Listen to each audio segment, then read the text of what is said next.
You're listening to TBR Radio Presents, the Dixie Heritage Hour, with your host, the Director of Dixie Heritage, Dr. Ed DeVries.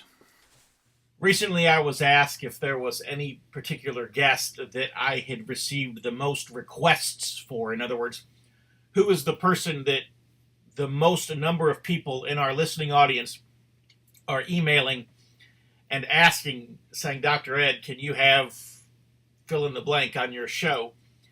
And it wasn't even something that I had to think about. The answer to that question was H.K. Edgarton. I do not know in the last year or so that we've been doing the broadcast, TBR Radio Presents the Dixie Heritage Hour, I do not know how many times, at least a couple times a week, somebody will email me or contact me and ask me when I'm going to have H.K. Edgarton on the radio show. And I've been sitting on his telephone number for a little while now, and I should have called him a lot sooner than I did. I apologize to those of you who've been asking for him. It's just that other guests have been presenting themselves, so I've not had to chase down a guest. And so I just keep putting it off and putting it off and putting it off. I'll call him next week, I'll call him next week, I'll call him next week, and it never happens. Well, HK got himself into a little bit of a tussle down there at the University of Mississippi. And so I said, you know what, I'm just going to call him. And I did. I called him on his cell phone, and we recorded the call. And that's going to be our radio show today. And it's going to be about an hour-long conversation that I had with HK. And, of course, the further we get into it, the more freely he begins to talk and the less I have to ask him questions. One thing I will say is I was calling him on his cell phone, and there are times when there's a little bit of wind noise in the background. There is also some times when he's just a little hard to hear, and that's just the nature of trying to record a cell phone call.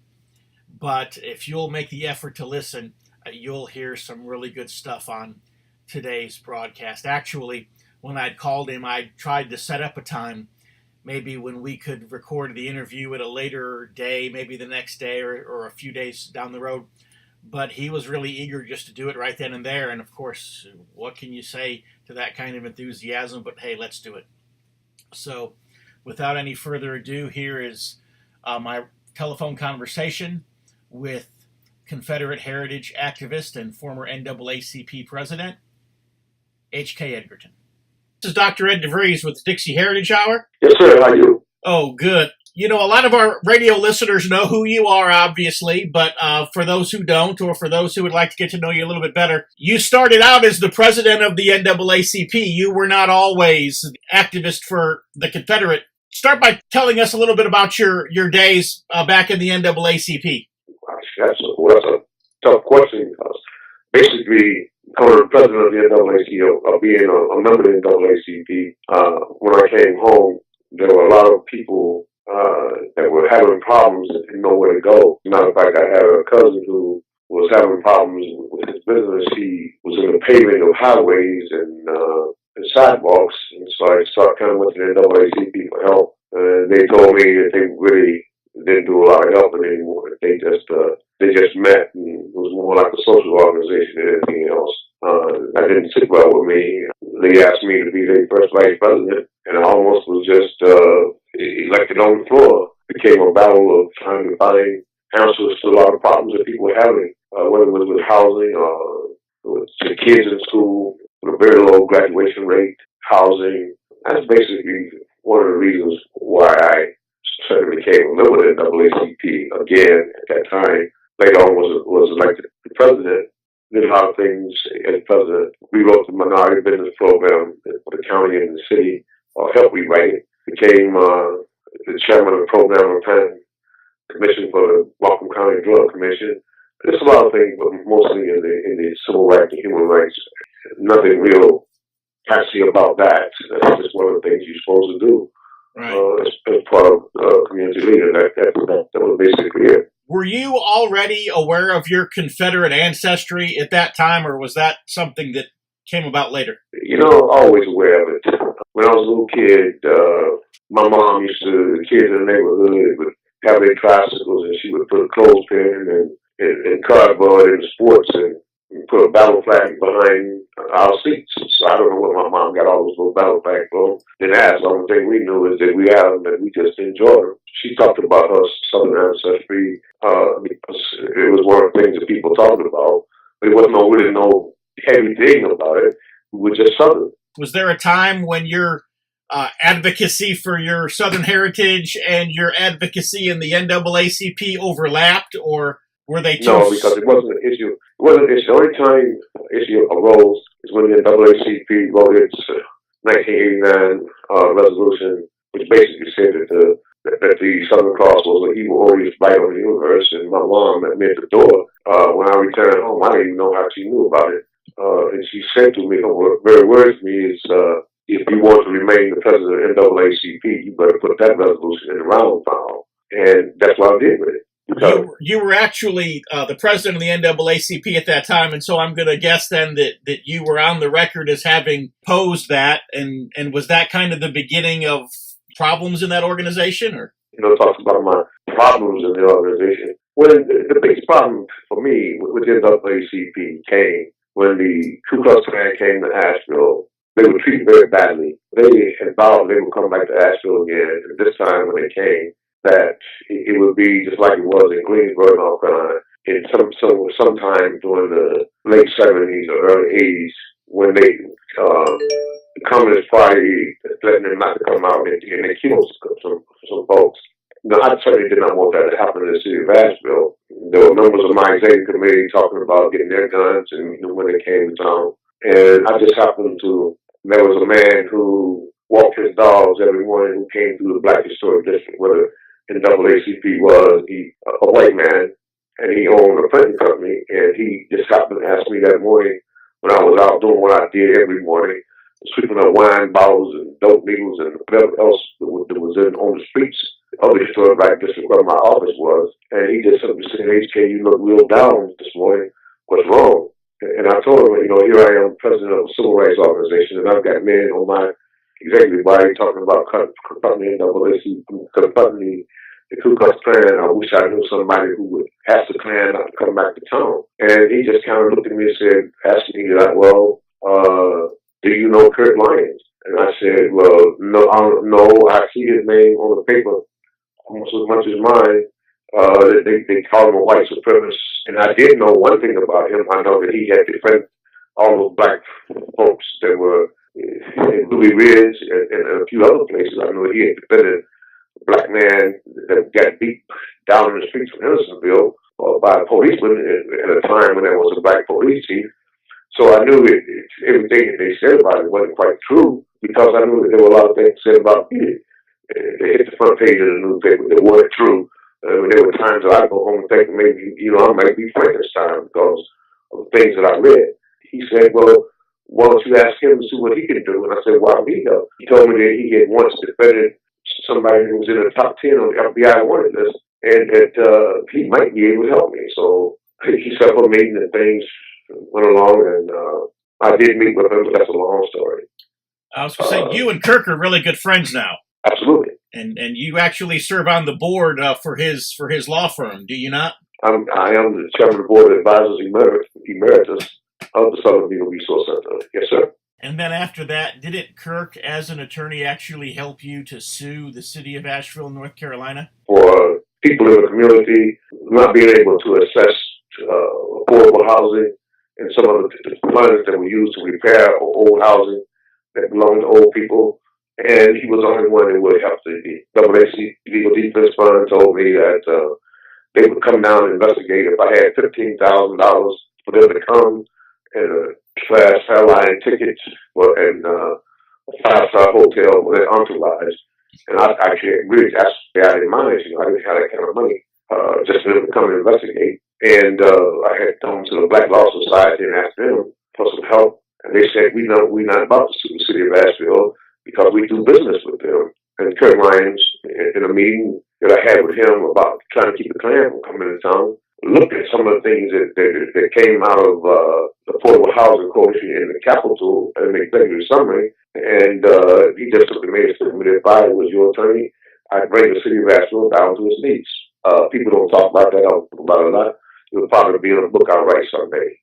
Okay. That's how our relationship began. Well, you talk about things like affordable housing. It sounds like the NAACP was doing some really good work and has the capacity to really help some people if they would just not be sidetracked by things like monuments and statues and flags. Absolutely. Even the 1989 resolution was absolutely totally asinine. It was a way to replace the coffers of the NAACP, the national organization, the attack on the Confederate Flag on the Capitol grounds in Columbus, South Carolina. First, I was told by the NAACP, a lot of folks that it was fake in 1961 because of the 1961 Civil Rights Movement. It had nothing to do with that. It was the 100th anniversary of the War for Southern Independence. The flag, the battle flag was on capitals all across the South Carolina. They just left it on the Capitol in South Carolina. A prize for the NAACP to replenish its coffers in a nutshell. This is a great place for us to take a break here, so we're going to pause and we're going to have a commercial from our sponsor, the Barnes Review, and then we'll be back with our guest, H.K. Edgerton.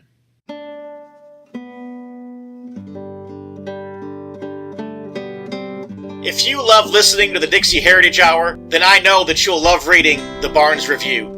The Barnes Review is one of my favorite magazines. I began reading the Barnes Review long before they became a sponsor here on the program. In the Barnes Review, you will read vignettes of man, from the prehistoric to the very recent, from forgotten races and civilizations to first-person accounts of World War II and the late Cold War. There's just not a more interesting magazine published today, nor a more significant and important subject than real history. So if you'll visit www.barnesreview.org, that's www.barnesreview.org, you can find out how you too can become a subscriber to the Barnes Review. You can subscribe to receive the Barnes Review by mail, or you can subscribe to receive the Barnes Review electronically in PDF editions. Or you can subscribe to receive both. That's what I do. So visit www.barnesreview.org and subscribe to the Barnes Review.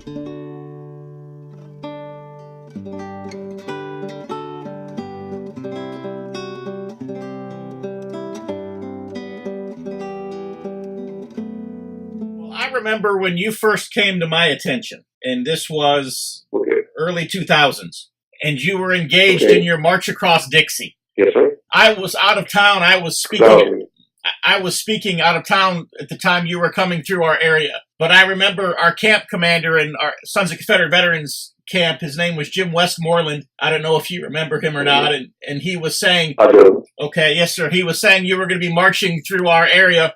And I remember I was so intrigued by it. I said, the former president of the NAACP marching through our county with the Confederate flag. I remember telling him, I said, Jim, I gave him a $100 bill. I said, make sure he has a hotel room and dinner when he's here, And I really wanted to meet you at that time. I just, like I said, I had to be out of town.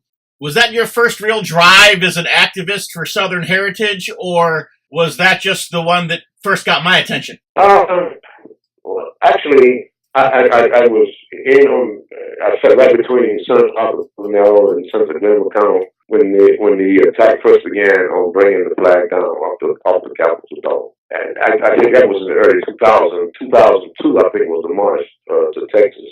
After the NAACP ran an illegal election on me, Kirk Lyons had asked me to join his board of directors. And my first thought was, my God, Kirk, you probably one of the reasons why I'm not president of NAACP anymore. However, he was the only attorney who had agreed to help me with this housing issue in the city of Asheville.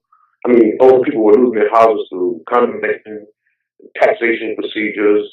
It was very difficult for actually white folks and white folks to access affordable housing. And I just felt like, well, here's a man. And nobody else will come to my aid that, here he is asking me to help him and telling me that, that my life will come full circle. My civil rights fighting life will come full circle. It asked me to take a look at some of the letters and things that were written to his firm. And I mean, by this time I knew that his organization was a nonprofit civil rights law firm that basically handled cases that involved the battle flag or the Christian cross of St. Andrew. He asked me to come and read some letters. Just one day, just come and read some of the letters that I have before you say no to me. So I went to his office. And I mean, I sat down at the desk and I was surrounded by stacks of letters. And I was asking, well, where do I start? Anywhere you want to. And I began to read these letters of people being fired from their jobs because they had coffee mugs with a battle flag on it, kids being sent home, turn your shirt inside out, or take it off or go home. And many of these babies saying, no, this is a part of our heritage. It's not about hate. And quite frankly, a letter from a young black girl out of Louisiana, out of Alabama, it was written to Kirk, and she said, Mr. Lyons, please help me and my friends. My friends are being sent home almost daily because they wear the Confederate battle flag on their clothing. And my great-great-grandmama is, I think at the time she was 81, 82 years old, and every morning she asked me to go across the field to Mr. Smith's house and help him raise his battle flag. And they are inseparable. They are the best of friends. And he never talks about hating black people. He talked about his love of black Confederate soldiers. He talked about them. Talked about the people, the black folks at home who made the clothes for the Confederate soldiers, the women, the food they helped provide, and those who went off to war. And just helped me. And after reading that letter there, it almost put me in the tears. I agreed to sit on church's board of advisors, but then, one morning I asked him, I said, well, first of all, Kirk, how do you choose who you defend? And he said, you can pull out one of those letters and close your eyes. They say, we are a non-profit civil rights law firm, but people think we have a lot of money. We have a lot of money to help all these folks. We have to do briefs and we have to visit them, drive and all. And we just don't have a lot of money to do that. And one day I came home and I'm saying to him, well, I'm not just going to sit on your board as a figurehead. And I'm telling you, this one night I was at home and it just felt like my bed was shaking. And it was like this idea came to me to walk to Texas to raise funds to help get people to donate for each mile I walk to be able to help defend some of these folks, to serve the government offense. And I took the idea to Kirk, and he was like, whoa, HK, that's a long way to Texas, and you're 55 years old. And I'm saying to him, yeah, but, many of the men that served with General Jackson, General Lee, General Price, they were my age, and they had no shoes, and they carried rifles and canteens and packs. Surely I can walk to Texas carrying flags. So, it was like they kicked it around with a lot of people in the organization. And I think they were quite flabbergasted at the fact that I even proposed to do something like that. But they kept putting it off. And one day I told my little brother about what I wanted to do. And he said, well, I'm with you and I'm going to film that. And we went in October 12th. I told Kirk, I'm going down the road. We don't have it. We got an old van. My brother got an old van. He's going to follow me. We going on off. October 14th. Well, actually, October, I think it was the 13th in downtown Asheville. We had a gathering. I was so very proud of some of those folks that came. Even my Black Studies professor from the University of Minnesota, she was there, to my surprise. And on October 14th, down the road I went, 20 miles a day, 6 days a week. Several times I did 45 or more, 60, 300 miles out of the way because some Yankee had come from Edgerton, Illinois, down through the South and had walked almost the same amount of miles I would have walked to Texas. So they asked me to do 300 extra miles, and on January 21st, 2003, I walked the last 5 or 6 miles into the capital of Boston. Got up that next Monday and went on to Corsicana County. Walked another 20 miles because this was the first place that I had been in Texas when high school. The babies had a lawsuit going because had been attacked by the administrators for wearing the Confederate flag. So that was the way that journey began. It probably was the most significant. It was the largest and probably the most significant journey that I made across the Southland of America. Even though there are folks like the National Museum, African American Museum, I don't like that word. They don't want to recognize the fact that it was a historic journey. And I'm very glad that my brother does have a chronicle both in his pictorial journal and his 2-hour DVD of that particular journey. So that was the big one. How many days did it take you to complete that trek? How many what? How many days did it take you, or how many months did it take you to complete that journey? I left on October 14, 2002. Walked the last 5 miles in Austin, January 21st, 2003. We took the bands. We began to have problems in Louisiana. We drove back home during Thanksgiving, put a band motor in it, and drove back to where we stopped on rides right after Thanksgiving. So from October to 2002, January 21st, after we went the other extra 20 miles, 2003, that's what it took. As I understand it, I can't remember when this was. I started seeing emails here a while back that you've considered possibly doing it again. I wanted to do it again. I just couldn't support to do it again. It was our 16-year anniversary.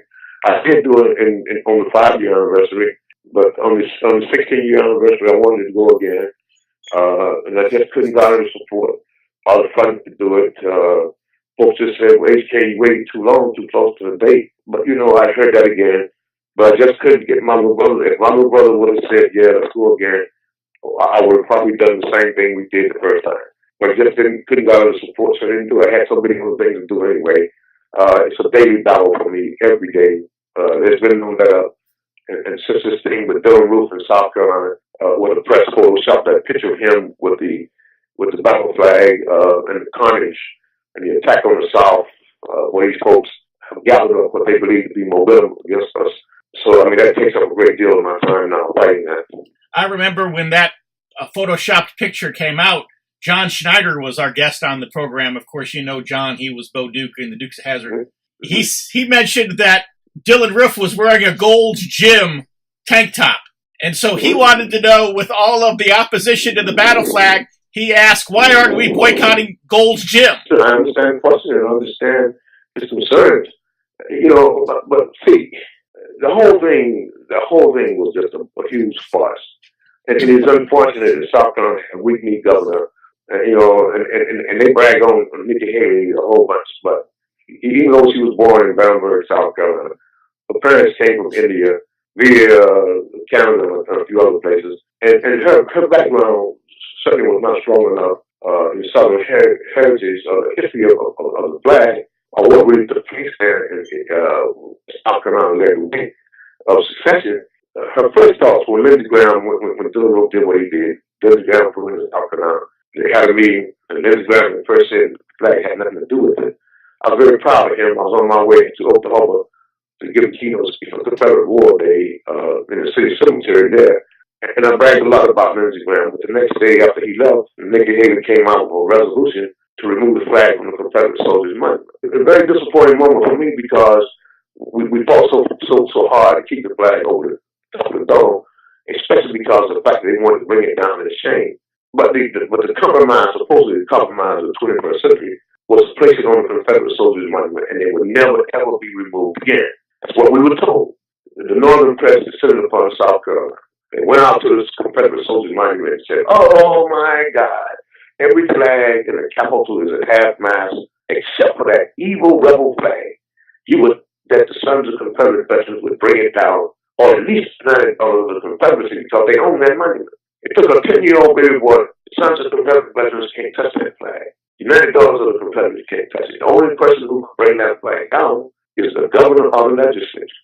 It came to a back room and came back out over here.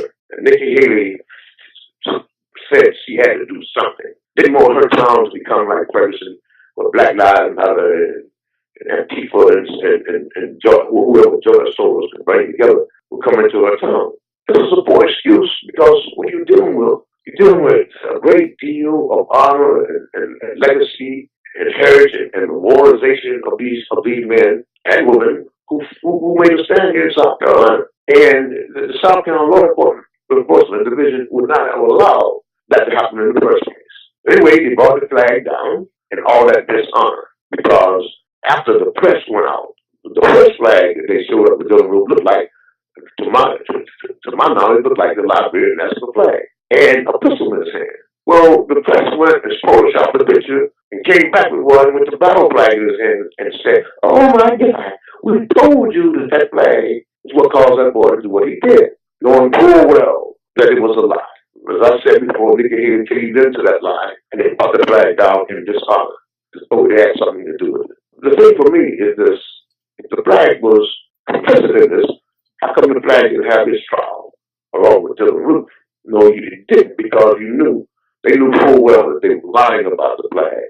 And now all of a sudden, all these Southern hating folks started surrounding the wagon. No longer did it just become the flag; it started in on all the cenotaphs of the Confederate soldiers, those fallen heroes.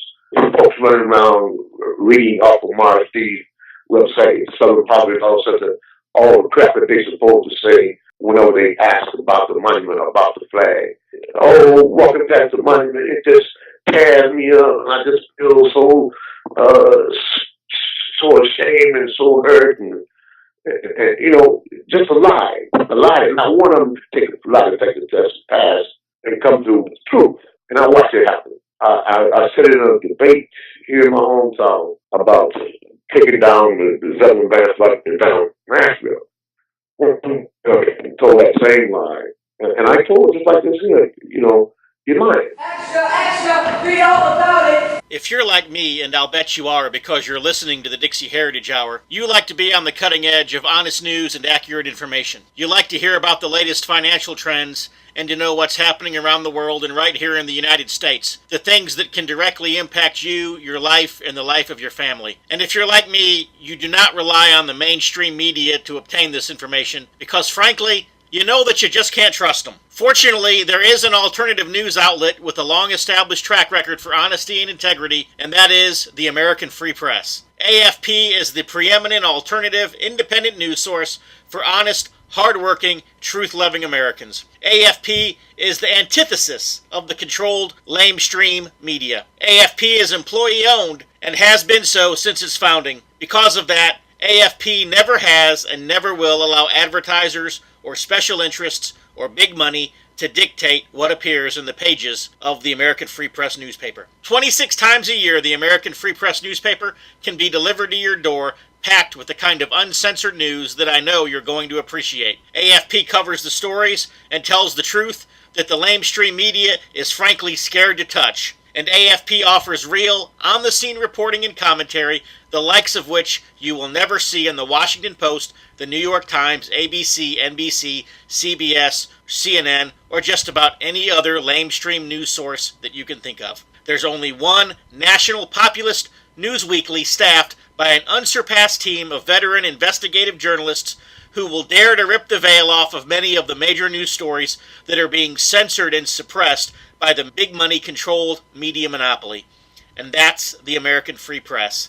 AFP publishes exciting, in-depth, uncensored news and information that's grassroots and patriotic, information that Americans need to know in order to combat the growing police state. AFP stands firmly against the New World Order and against those who are working to establish a global plantation under the rule of a powerful few. In short, AFP is your voice. If you have any doubt why they want to silence AFP, you must be relying on the lamestream media for your news, and folks, that's a big mistake.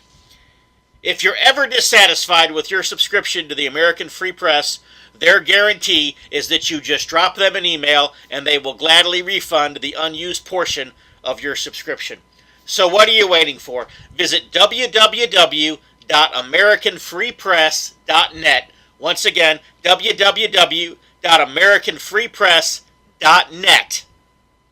And find out about the American Free Press. Do it today. Extra, read all about it. Polaroid camera first came out. My mom was the only person in our community that had a Polaroid. She took us down to the monument, dressed us up, took pictures, and all these black people wanted to know, could you take us down to the monument so we could take pictures too?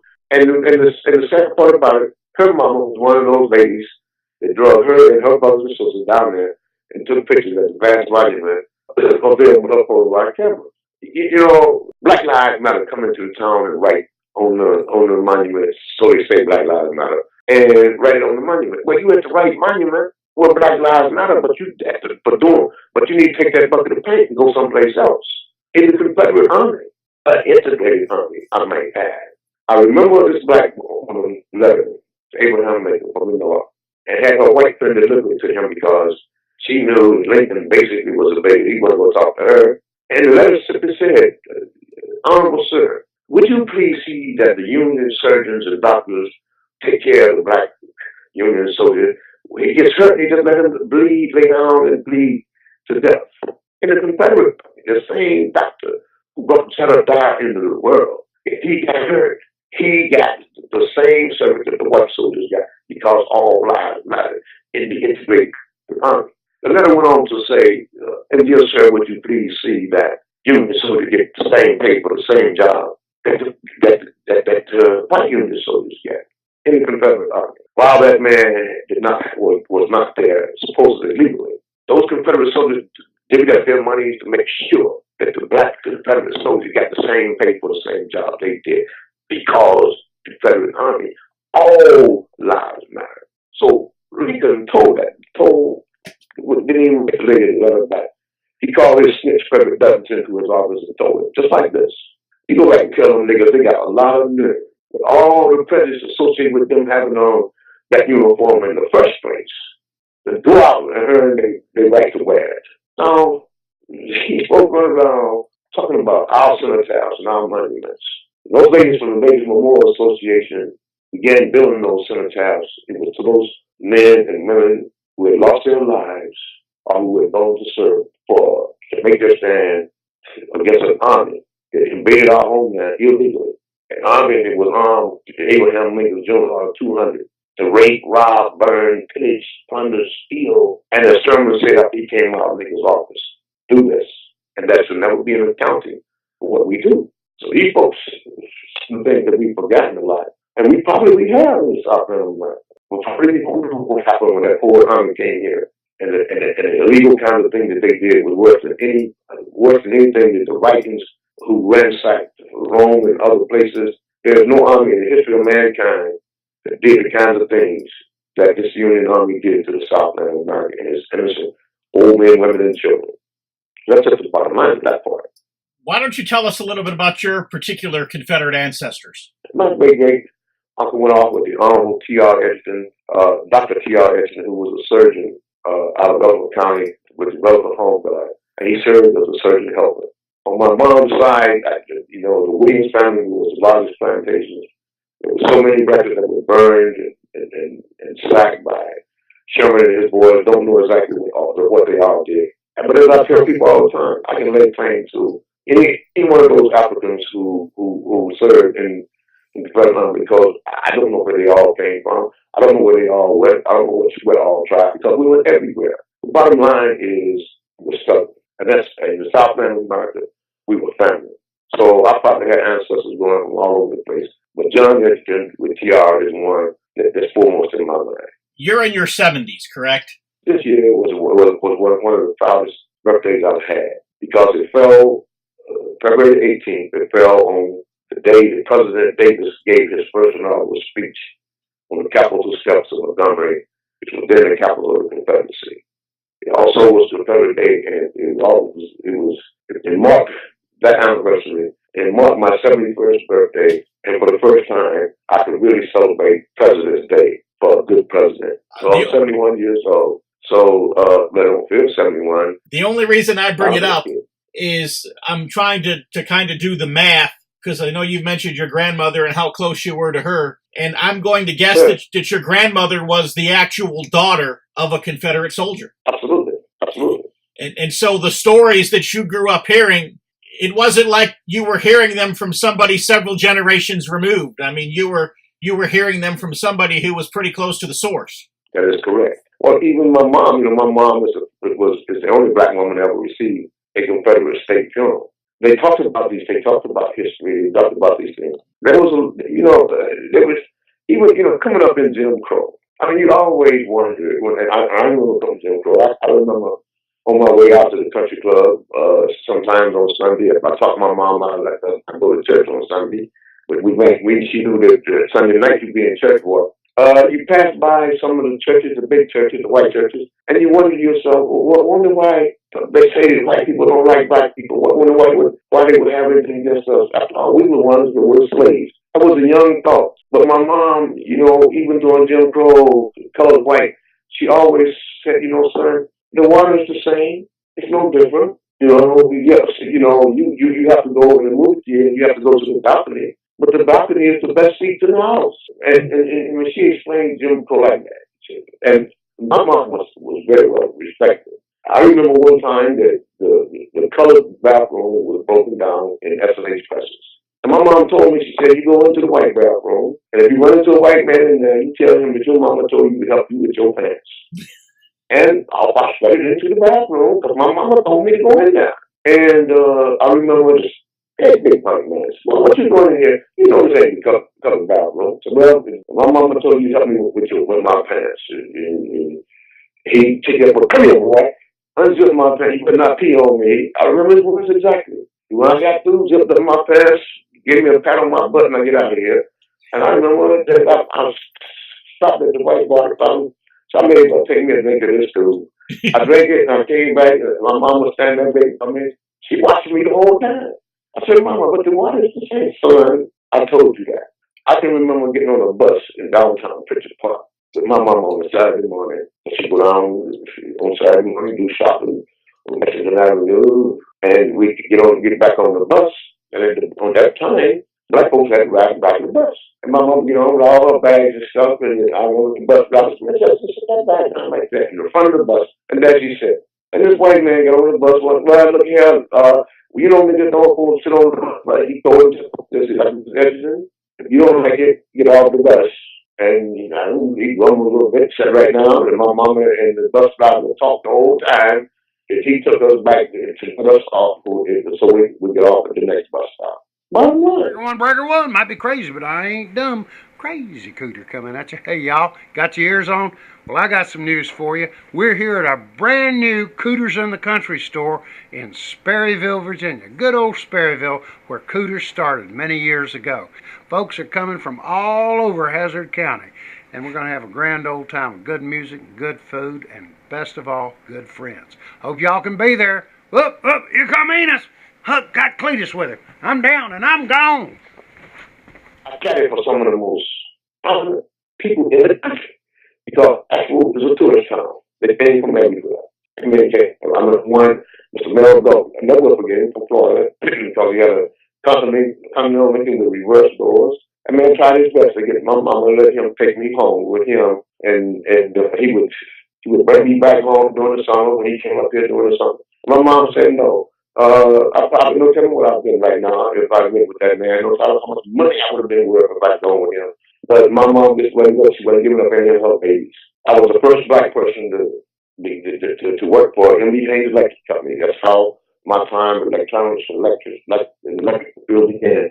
Because the man who owned the company, I worked my way up to caddy master before I graduated from high school.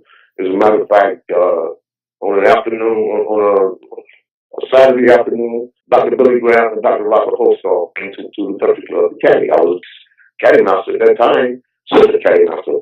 And I took off my white coat because this is Dr. Billy Graham. I'm caddying for him. And I remember coming down the 18th hole, and they looked at each other and they said, well, you must be one great golfer because you're showing up caddy. And I told them, I said, well, I'm caddy master. In my high school, we've always wanted a golf team. But I go to all black school and we can't get a golf team. They looked at each other, and I remember Dr. Holstall said, you'll have one this year. I had no idea what he was talking about. We had a new high school that came, Southwest Ball High School, that year. Matter of fact, I didn't even really know that we were going to have a new high school. And I remember the first year of school, hearing my name called, Edgerton come to the office, and I go to the office, I wondered what did I do. And sitting behind the principal's desk was Dr. Holstall. Who I had chatted with Dr. Graham, and he said to me, you got a golf team now. I told you would have one. Now you go find somebody to coach it. Off we went. The first black high school golf team in the city. So, and I'm saying all this, I can remember a man by the name of Mason, like one of my favorite white men, because I chatted with him on Lincoln Oil Company, Edgarton Oil. And I remember him saying to me as I walked down the brick road, just let me tell you something. Your good manners and your hard work ethics that you have, somebody watching. Don't worry about the signs and colors. White, they don't mean a thing. If you keep doing what you're doing now, you will succeed in life. You don't forget those things, and we talk about a period of time in history of Jim Crow. I'm born in it, and I can remember the love that I received and folks around me received from the Christian white folks right here in my own community. Now, they talk about what happened in Mississippi and Alabama and all these other places. When you go and you start to really read the people's letters, because I've read the letters, read the letters and read what go on, there's more, always more than one side of the story. It is unfortunate what these folks did during Reconstruction when they sent their northern school teachers here to do everything they could do to divide and separate black folks and white folks in the South and in America. It is too bad that our people, especially during this month just passed, the so-called Black History Month, which I call beat up on white folks in the South Month, whatever it's become. If they don't read the letters of organizations like the Pole Bearers Association, a real civil rights organization that sprang up in the waning days of Reconstruction, what those men said to told the black folks, we're going to do everything we can to regain and retain the loving relationship that we've had with the only man on God's earth that has shown any love to African people, and that's the Southern white man. We will never, ever again be duped by somebody not of the Southern soil. Well, somewhere along the line, somebody lost a memo to these things. The United Monumental Association right out of South Carolina said we're going to do the same. We're going to do the same thing. We're going to follow the lead of the president of the Pole Bearers. The Pole Bearers was the first, invited John Lincoln up the forest, became the first white man to speak, to give a keynote speech at their reunion right out there in Tennessee. He told those folks that he was going to do everything, use his powers that he had, influences, to do everything he could do to help them become doctors and lawyers and politicians. Wade Hampton, out of South Carolina. Wade Hampton was one of the most powerful, richest men that worked his way up to Brigadier General in the Confederate Army. He did everything he could do to get folks, to allow black folks the right to vote. He fought for them. They said of Governor Hampton, General Hampton, whatever you want to title this want to give him.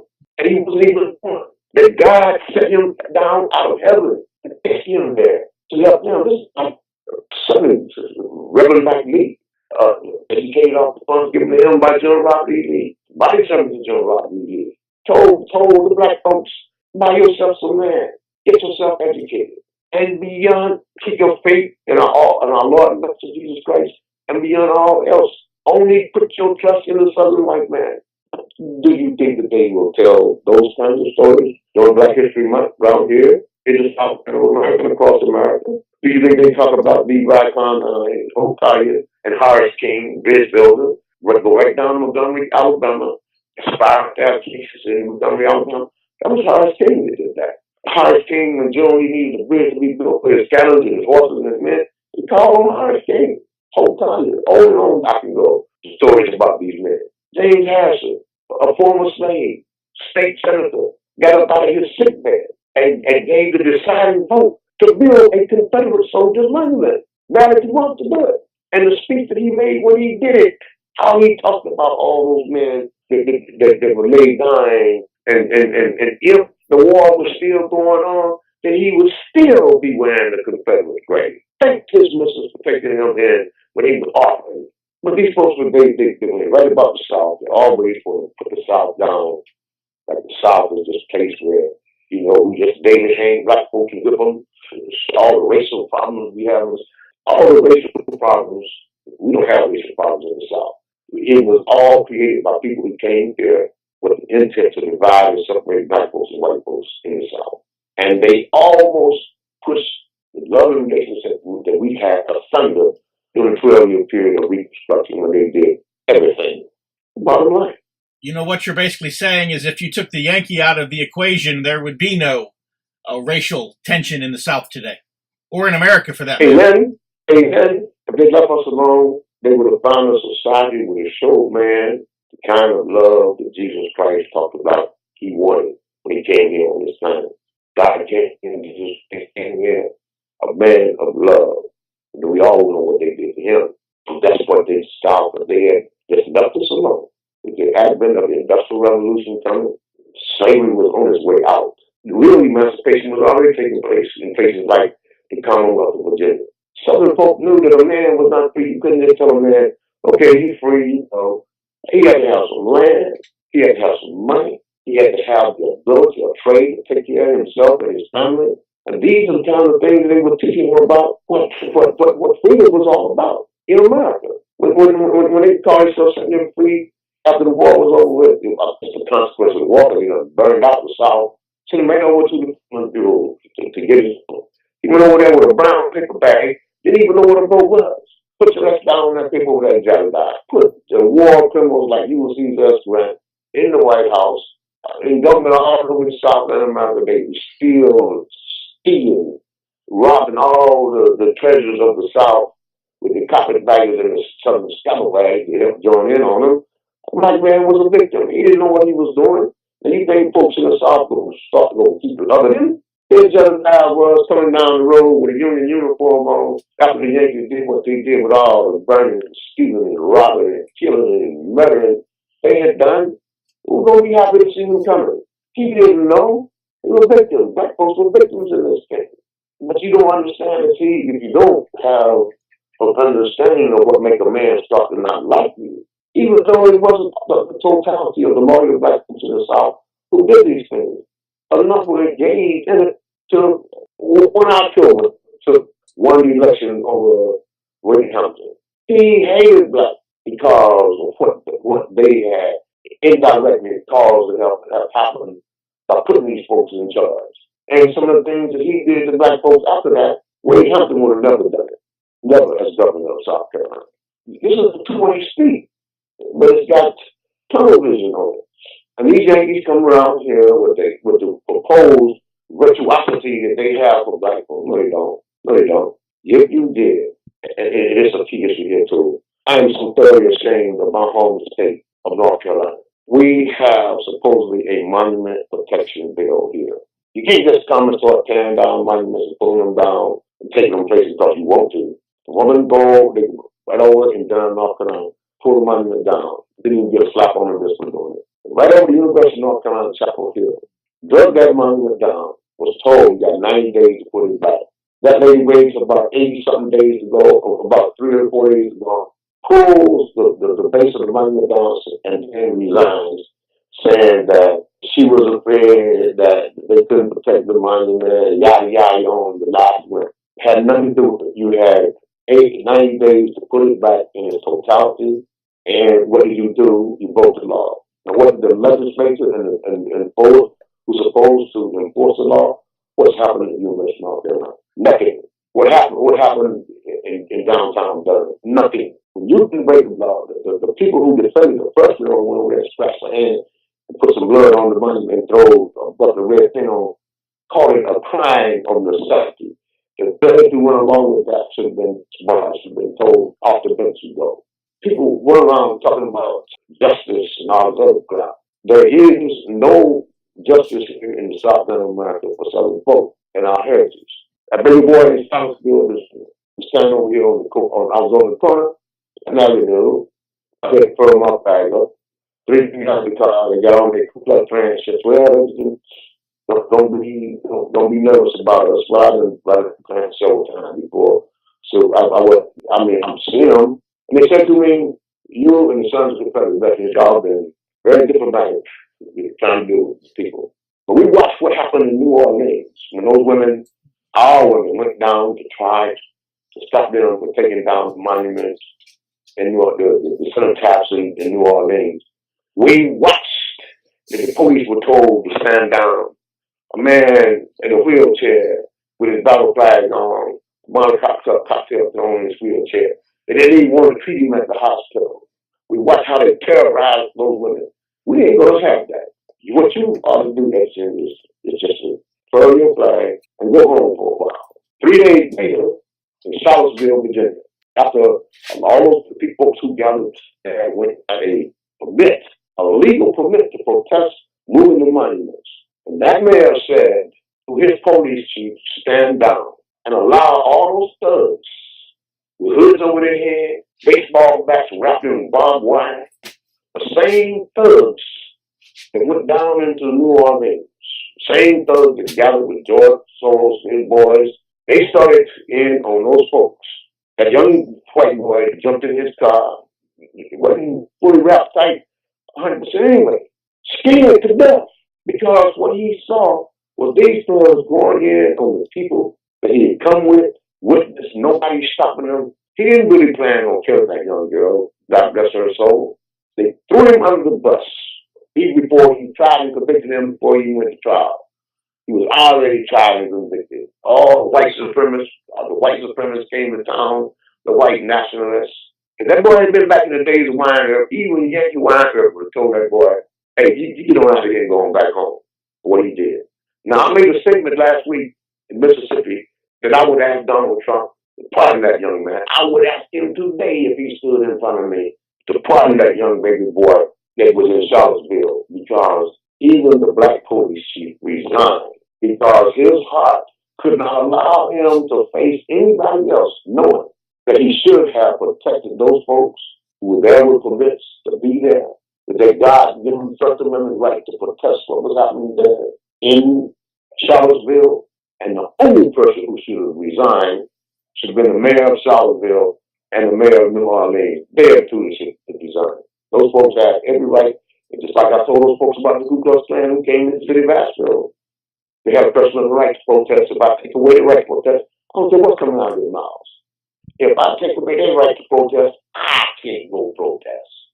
Just that's my right as an American citizen to do that. So now, here we are. The North Carolina Heritage Political Action Committee was organized by concerned citizens of North Carolina in 2015 in response to the increased attacks on North Carolina's history and heritage. The North Carolina Heritage PAC supports state and local candidates for public office who pledge and show their support for the protection of Confederate memorials and the preservation of all of North Carolina's history. We all know that Confederate memorials and symbols are the easy targets, and that the end game of our leftist enemies is to erase and rewrite all of history, from the colonies to the War on Terror. If we fight them for our state's rich Confederate history and heritage, we may be able to stop them from their mission of total destruction. Join the North Carolina Heritage PAC now by visiting ncheritagepac.org. Once again, that is www.ncheritagepac.org. And help us on the front lines of North Carolina politics. The mission statement of North Carolina Heritage PAC is that the North Carolina Heritage PAC was created with the purpose of supporting diverse efforts to defend and preserve the heritage, traditions, monuments, cemeteries, flags, emblems, and other legacies of North Carolina history against those efforts to remove, deface, legislate against, alter, and otherwise corrupt or pervert their meaning, history, presentation, and standing in our state. Once again, www.ncheritagepac.org. I understand that when the University of Mississippi basketball team made national news the other day for taking a knee during their Saturday basketball game, they supposedly did it to protest the white supremacists and the neo-Confederates that were, as they said, protesting there on their campus. But as I understand it, you were the neo-Confederate and you were the so-called white supremacist, and you were basically standing in front of one of the campus's Confederate monuments with a Confederate battle flag dressed as a Confederate soldier. And you were simply standing there having a rally in support of the monument. And it was not a protest of any kind, and that it wasn't any kind of a white supremacist gathering. It was just you. And then, of course, national radio talk show host Mark Levin got into that somehow, and you and Mark Levin got into something. Tell us about that. Levin for Fox News, and I hate fighting Fox News because they seem to have a little bit better sense than most of the rest of the national press. He writes about old Edgerton and him down there with serenading around with that uniform on, and with the white. And he was proud that the men on the black men on the basketball team took a knee for all of us, all of two.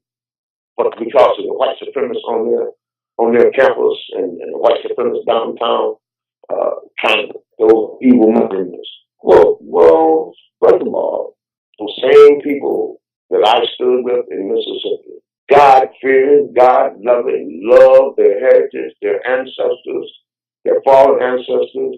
I saw no hatred from anybody but the people across the street that called themselves protesting the white supremacists. The only white supremacist in the whole equation was Levin and those folks like that little white girl from Pittsburgh who came over to tell me that don't I feel no shame the way my people feel about me. What people are you talking about how they feel about me?